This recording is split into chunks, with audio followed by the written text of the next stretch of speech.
मन ही मन में बड़ा मुस्कुरा रही हो। क्या सोच रही हो? सोच रही हूँ नीलकंठ वर्णी कितने महान व्यक्ति हैं, सरल जीवन और उच्च विचार। और हमारी ईला और सुशीला भी कितने भक्तिभाव से उनकी सेवा में जुड़ गई हैं।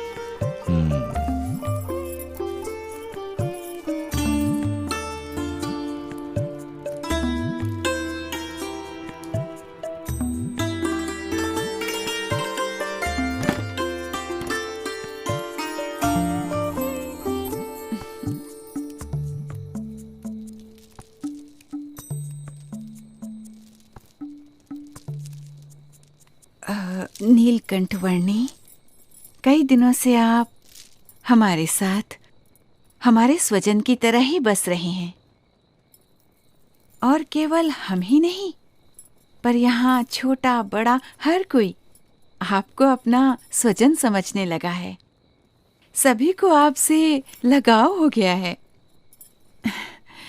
इतने दिनों से आपका जीवन निकट से देखकर हमें प्रतीति है कि आप कोई असाधारण दैवी तत्व हैं, साक्षात परमात्मा हैं। ये सब देखकर मेरे मन में एक विचार आ रहा है कि यदि आप हमेशा के लिए हमारे स्वजन बनकर रह जाएं, तो कितना अच्छा होगा। यदि समझ में आए तो मैं तो हमेशा के लिए सबका स्वजन हूँ।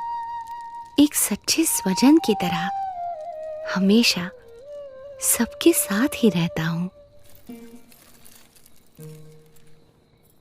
अब हमारी अपेक्षा है कि हम ये सब कुछ त्याग कर आपके चरणों में न्यौछावर करके मोक्ष के काम में ध्यान दें।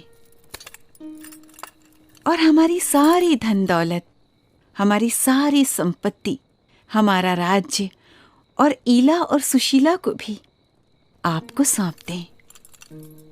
हमारी पुत्रियों से ब्याह करके हमारा सब कुछ स्वीकार कर लीजिए नीलकंठ।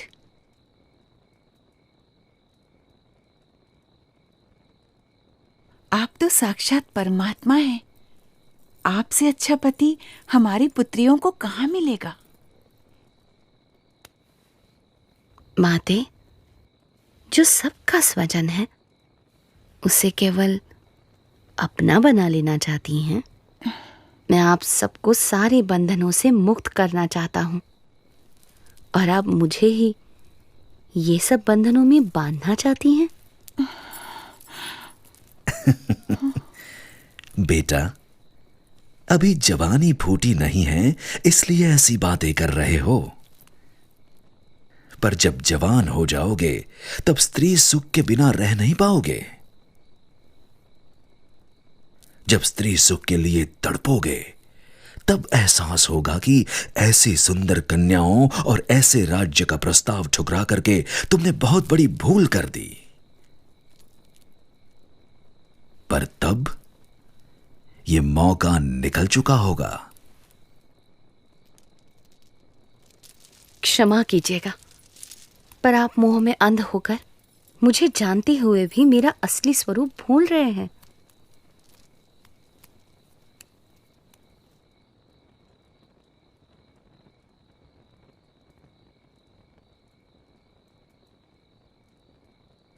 यही तो माया का प्रभाव है कि जो परमात्मा की उपस्थिति में भी आपको परमात्मा का सुख लेने नहीं देता है, और ऊपर से साक्षात परमात्मा में भी माया का भाव लाकर रख देता है।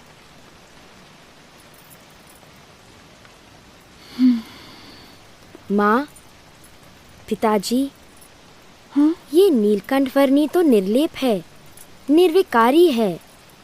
ये सब मोह माया से परम सुख के दाता स्वयं परमात्मा हैं। वे ऐसे क्षुल्लक लौकिक सुखों में क्यों बंधेंगे? हाँ माँ, मोह से मुक्त होकर और हमारी चिंता छोड़कर नीलकंठ वर्णी की महिमा को अंतर में दृढ़ रखो। हाँ बेटा।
नीलकंठवर्णी मिले?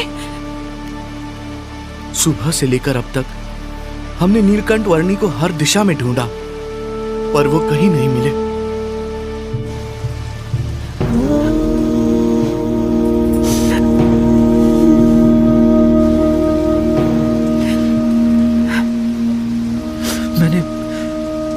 मैंने दूर दूर तक ढूंढा, पर नीलकंठ वर्णी नहीं मिले।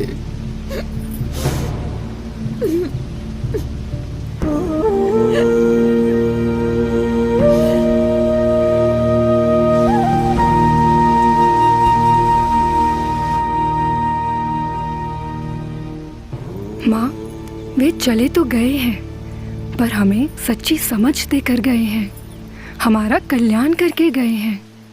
उन्होंने कहा था ना कि उन्हें तो अभी अनेक मनुष्यों का कल्याण करना है।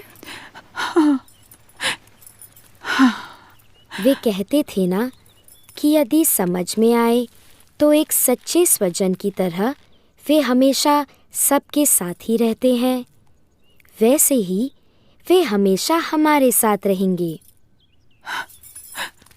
हाँ बेटा।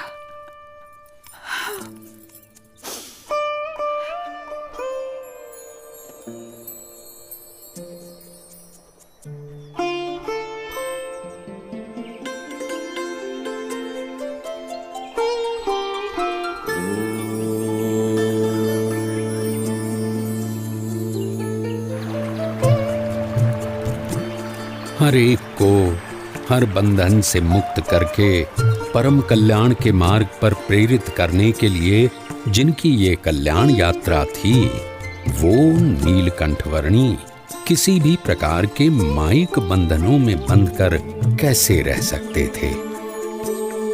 अपनी कल्याण यात्रा को अविरत रखते हुए नीलकंठवर्णी बढ़ चले वंशीपुर से मुक्तिनाथ की ओर।